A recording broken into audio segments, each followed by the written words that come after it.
What's up, y'all? So we're trying something different. I'm going to try and do a quick devotional in the car. I'm at church. I'm parked. I'm not driving, so don't worry about that. But I read this morning and wanted to share this with you guys. This is from James chapter 1, verses 2 through 4. James writes this: "Count it all joy, my brothers, when you meet trials of various kinds. For you know that the testing of your faith produces steadfastness.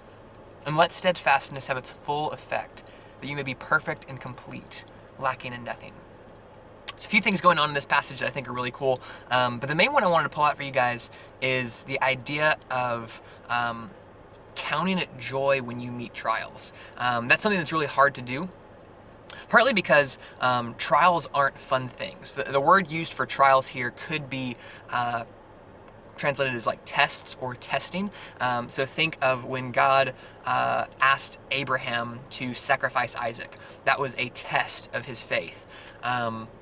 We see this, you could see it like in classes when you take a test to see how much you've learned. That's a test. Nobody really likes tests. Nobody really likes trials. We also get the image of like a refining process. So you test metals by fire to purge it of impurities, things like that. It's not a happy process, not necessarily a exciting process, but James says we can count it all joy when we meet trials of various kinds, because we know that through those trials, through the testing of your faith, God is producing steadfastness in us. And James then encourages us in verse 4, let steadfastness, this sense of endurance, this willingness to keep going, to trust the Lord and follow him even through trials, let steadfastness have its full effect, that you may be perfect and complete, lacking in nothing. God, if you're a Christian, God is working to make you more like Christ. Through the times you spend reading his word, through prayer, through tests of faith, through the advice and influence of other Christians around you, God is working to grow your faith, to strengthen you as a Christian, to make you not just a more faithful follower of Christ, but a more effective servant in this world.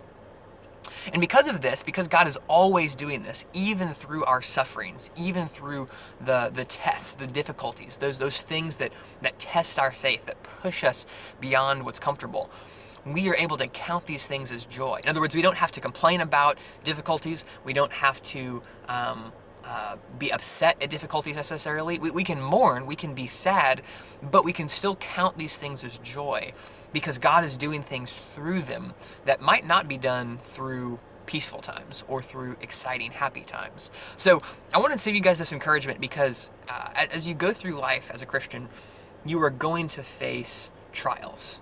God is going to test your faith. You're going to face sickness and death in your own family and your friends and around your life. You're going to go through seasons where life just changes. So this entire season of the coronavirus is one of those tests of us, in a sense, where life has just changed around us, and we have to adapt to it. You're going to face questions that you've never thought about before. As you go into high school and college, people are going to question your faith in different ways. They're going to ask you why you believe what you believe about the Bible and about Jesus. You're going to have to face challenges that you didn't anticipate. All of these things have the potential to upset us, to frustrate us, to tempt us away from the faith that we know and that we hold dear.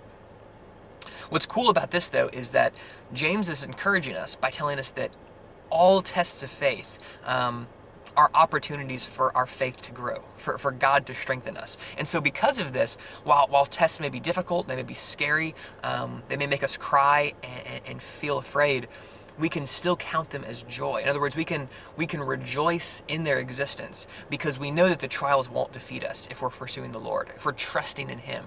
God can take even our trials and let them produce good in us. It reminds me of what Paul says in Romans 8, that we know for those who love God, all things work together for good, for those who are called according to his purpose. Not just the good things in life, even the bad things, God uses for good. Again, another example is the story of Joseph. You remember the story of Joseph in Genesis. He didn't have an easy life.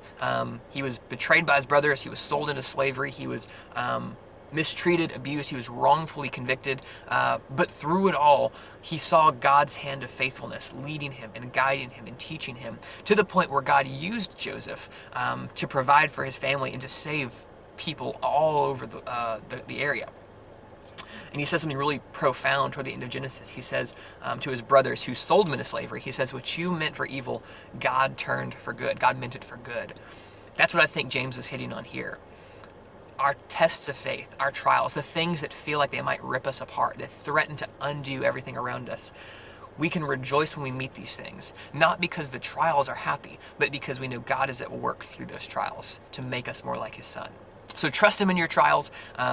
Pray and be faithful in the midst of those things. Talk to your parents, talk to me, talk to Pastor John about how to endure hard times. Bring us your questions. We can work through them together. And hopefully with any trial we face, we can learn to count it all joy and to rejoice and be steadfast in what God is doing. Praying for you guys this week. Hope you have a great Sunday, and I'll talk to you guys soon.